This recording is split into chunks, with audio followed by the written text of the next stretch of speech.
Back in the 1960s, 1970s, at the beginning of the day, when you started up the computer, so there was no place for the computer to get the date and the time, because the internet didn't exist. So you had to enter it in. Tell me what the year is, and you type in 2 digits. 7, 9. All these programs were written, in the 50s or 60s. And data was expensive, and so they shortened the year to 2 digits. Now, I just come out of university studying numerical analysis. And I figured that, well, something is going to go wrong on January the 1st, year 2000. Because we're going to enter 00, and the computer's going to think it's 1900. It's Peter's light bulb moment. The computer's confusion over what year it is could lead to cataclysmic consequences. I started to try and make people aware of it. My boss. He said, you're worried about a problem that isn't going to happen for 21 years. Get out of my office. Someone will fix it by then. Peter's boss was misguided, because even as he said, someone will fix it, those someones had been ignoring the 2-digit date problem for decades.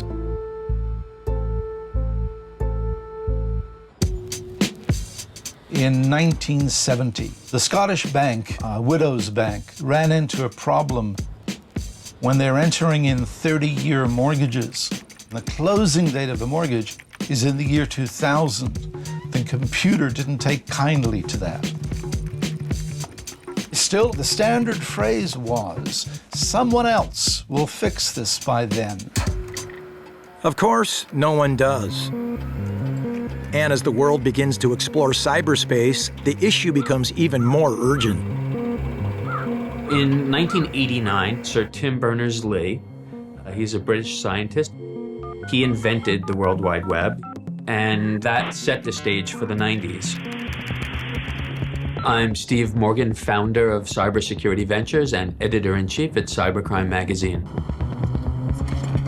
So we entered the 90s, and it's a whole new world. It's an online world. Everybody was living differently. In the early 1990s, our personal computers, the high-end ones, had 640K of memory. High-density storage was 360K on a large floppy drive. I mean, this was the Stone Age of computer time. And as 90s PC makers try to change that, featuring the SLC processor, the fastest in its class. By enthusiastically introducing faster models with even more memory, the PS2 SLC.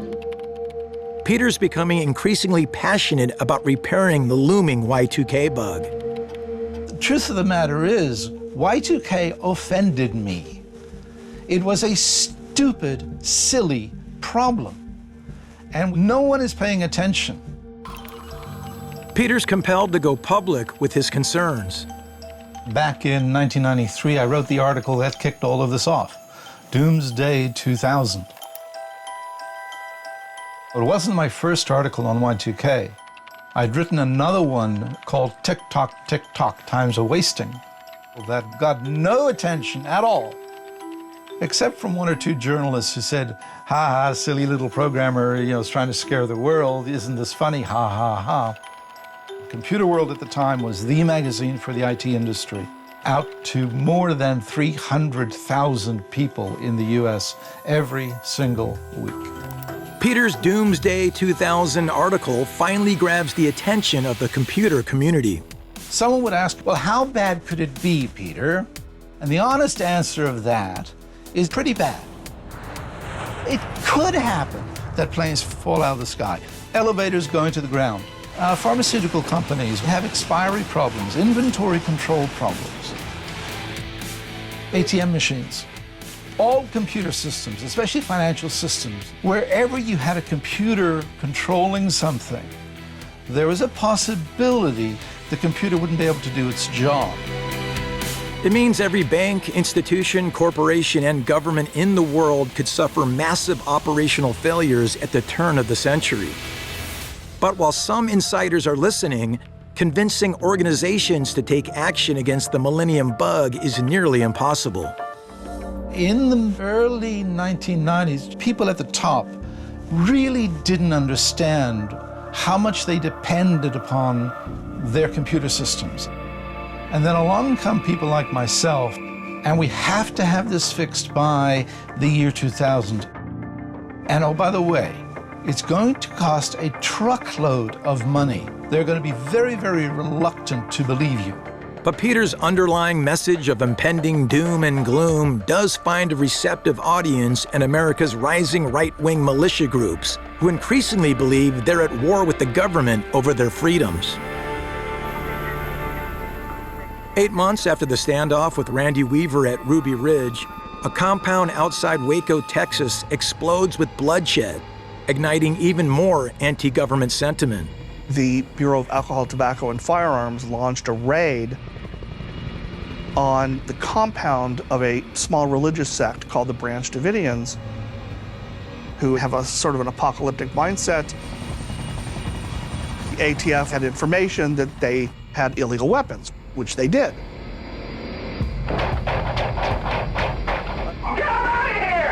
Calm down. Let me tell you what they're doing. Ceasefire, they're ceasefire. They want to move their injured troops out of there. 4 agents are killed. A number of Davidians are killed or wounded. This precipitates a 51-day standoff. I'm Mark Pitcavage, and I'm a senior research fellow with the Anti-Defamation League Center on Extremism. The FBI comes in and takes over, and they basically try to force an end to the standoff, which goes horribly awry. The Davidians start setting fires on the compound. Large numbers of them are burned to death. Along with their leader, David Koresh, 76 Branch Davidians die in the siege. America was shocked. Both the ATF and the FBI come under considerable criticism, but especially it agitated the far right. In Ruby Ridge, Idaho in 1992 and Waco, Texas in 1993, federal agents killed multiple people, including children. Both those incidents really riled up the extreme right and in fact helped generate a whole new extremist movement in the United States, the militia movement. And soon, followers of America's militia movement will commit previously unthinkable acts to further their anti-government agenda. That was a big wake-up call to people in the United States.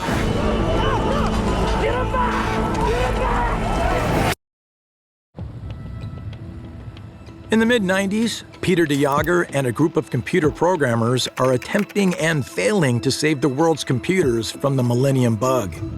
As I continued to beat the drum, I became known as the Paul Revere of Y2K, or the doomsayer, or the fearmongerer, however you want to phrase it.